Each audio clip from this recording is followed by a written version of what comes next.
ಈ ಚಕ್ಲಿ ಮುರುಕು ಸೌಂಡನ್ನು ಅಬ್ಸರ್ವ್ ಮಾಡಿ ನೀವು ಯಾವ ಥರ ಬಂದಿದೆ ಅಂತ.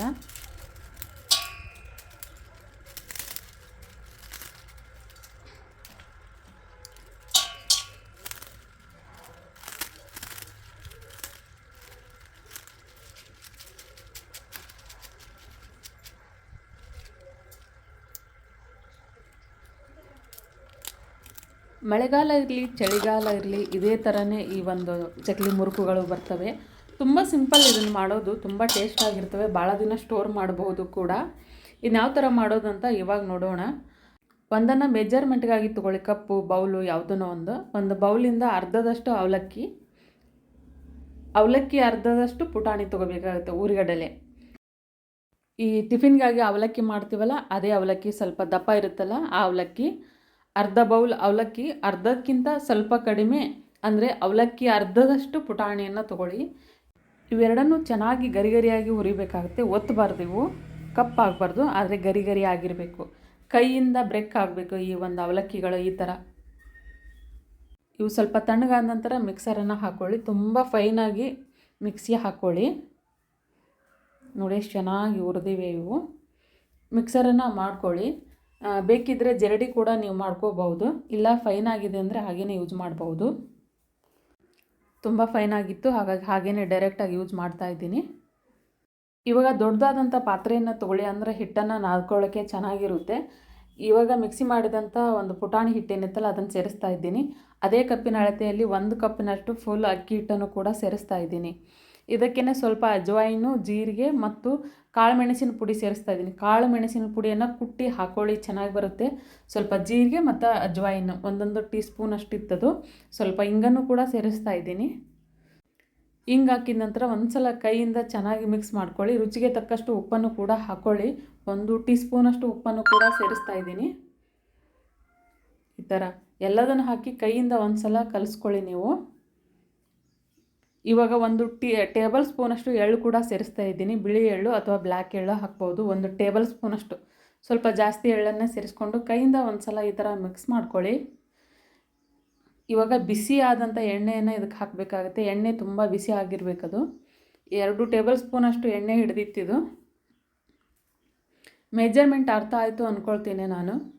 1 ಬೌಲು ಅಕ್ಕಿ ಹಿಟ್ಟು, ಅದರರ್ಧ ಅವಲಕ್ಕಿ, ಅದರರ್ಧ ಪುಟಾಣಿ, 3 ಕೂಡ ಈ ಥರ ಮೆಜರ್ಮೆಂಟ್ ಮಾಡ್ಕೊಳ್ಳಿ. ಉಳಿದಂಥ ಎಲ್ಲ ಇಂಗ್ರೀಡಿಯೆಂಟ್ಸನ್ನು ಕೂಡ 1 ಟೇಬಲ್ ಸ್ಪೂನಷ್ಟು, ಎಳ್ಳು ಮಾತ್ರ ಸ್ವಲ್ಪ ಜಾಸ್ತಿ ಹಾಕಿದ್ದೀನಿ. 1 ಟೇಬಲ್ ಸ್ಪೂನಷ್ಟು ಎಳ್ಳನ್ನು ಸೇರಿಸಿದ್ದೀನಿ.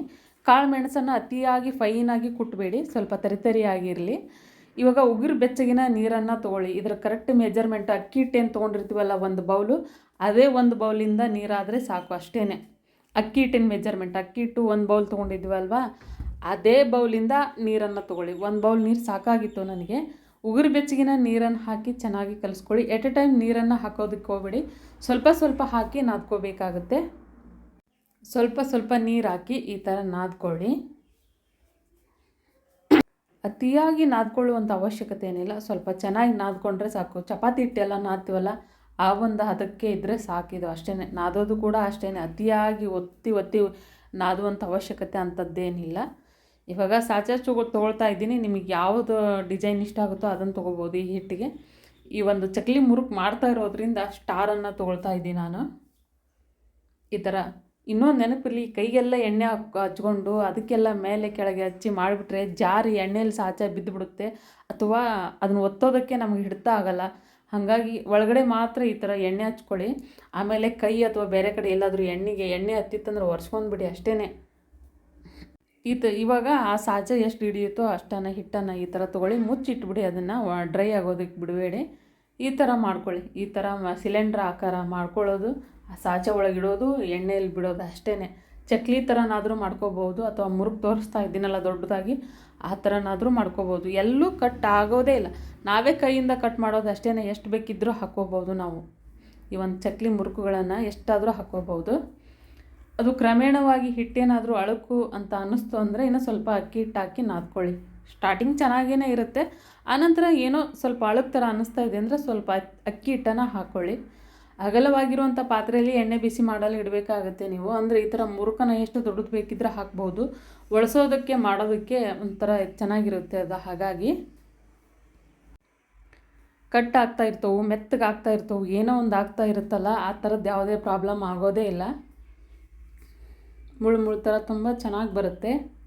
ಯಾವುದೇ ಕಾರಣಕ್ಕೂ ಹಾಕಿದ ತಕ್ಷಣ ಒಳಸೋದಕ್ಕೆ ಹೋಗಬೇಡಿ. ಇಲ್ಲಿ ಗುಳ್ಳೆ ಥರ ಬರ್ತಾ ಇದೆಯಲ್ಲ ಬಬಲ್ಸ್, ಅದು ಕಡಿಮೆ ಆದಮೇಲೆ ಅದನ್ನು ಹೊಳಿಸಿ ಹಾಕಿ. ಹಾಗೆ ಹಾಕಿದರೆ ವೈಟ್ ಥರ ಇರುತ್ತೆ, ಮತ್ತು ಒಳಗಡೆ ಹಸಿ ಥರ ಹಾಗೇ ಇರುತ್ತೆ. ಹಾಗಾಗಿ ಬಬಲ್ಸ್ ಕಡಿಮೆ ಆದಮೇಲೆ ಅದನ್ನು ಹೊಳಿಸಿ ಹಾಕಿ. ಎಷ್ಟು ದೊಡ್ಡ ಬೇಕಿದ್ದರೂ ಕೂಡ ನೀವು ಮಾಡ್ಕೋಬಹುದು. ಈ ಥರ ಮಾಡ್ಬೇಕಂದ್ರೆ ಈ ಥರ ಸ್ವಲ್ಪ ಅಗಲವಾಗಿರೋ ಪಾತ್ರೆ ಯೂಸ್ ಮಾಡಿ ಅಷ್ಟೇ. ನೋಡಿ, ಸೂಪರ್ ಆಗಿರುವಂಥ ಮುರುಕುಗಳು ತುಂಬ ಟೇಸ್ಟಾಗಿ ಬರ್ತವೆ. ಈ ಕಾಳು ಮೆಣಸನ್ನು ಹಾಕಿರೋದ್ರಿಂದ, ಜೀರಿಗೆ, ಕಾಳು ಮೆಣಸು, ಅಜ್ವಾಯಿನ ಹಾಕಿರೋದ್ರಿಂದ ತುಂಬ ಟೇಸ್ಟಾಗಿ ತುಂಬ ರುಚಿಯಾಗಿ ಬರ್ತವೆ. ಎಲ್ಲಿ ಕಟ್ ಆಗ್ತಾ ಇದೆ ನೋಡಿ, ಎಷ್ಟು ಚೆನ್ನಾಗಿ ಬರ್ತಾ ಇದೆ. ಕಟ್ ಆಗೋಕ್ಕೆ ಚಾನ್ಸಸ್ಸೇ ಇಲ್ಲ. ಒಂದು ಸಲ ಟ್ರೈ ಮಾಡಿ ಹೇಗಾಗಿತ್ತು ಅಂತ ಕಾಮೆಂಟ್ ಮಾಡೋದನ್ನು ಮಾತ್ರ ಮರಿಬೇಡಿ. ನನ್ನ ಚಾನಲ್ಗೆ ಯಾರೆಲ್ಲ ಸಬ್ಸ್ಕ್ರೈಬ್ ಆಗಿಲ್ಲ ಅವರು ಸಬ್ಸ್ಕ್ರೈಬ್ ಆಗಿ ನೋಡ್ಕೊಳ್ಳಿ. ವೆರೈಟಿ ಹಪ್ಪಳ ಸಂಡಿಗೆಗಳನ್ನು ಮಾಡೋಣ, ಮಾಡಿ ತೋರಿಸುವಂಥ ಪ್ರಯತ್ನವನ್ನು ಕೂಡ ನಾನು ಮಾಡ್ತೀನಿ. ರುಚಿಕರವಾದಂಥ ಚಕ್ಲಿ ಮುರುಕು ನಿಮ್ಮದಾಗಿತ್ತು. ನನಗೆ 1 ವಾರ ಬರ್ತವೆ ಇವು, ಇರಲೇಬೇಕು ಊಟದ ಜೊತೆಗೆ ನಮಗೆ.